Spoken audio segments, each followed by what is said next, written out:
Ephesians chapter 1, verses 17 and 18. I keep asking that the God of our Lord Jesus Christ, the glorious Father, may give you the spirit of wisdom and revelation so that you may know him better. I pray that the eyes of your heart may be enlightened in order that you may know the hope to which he has called you, the riches of his glorious inheritance in his holy people. Amen. Thank you, Abba Father. Balinamanderiatos. Ikejende barate na maho brande dosipana briandos.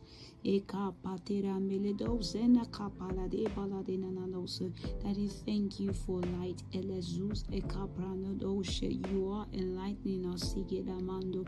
Nkelede bede shoto. The spirit of wisdom and revelation we receive in the name of Jesus.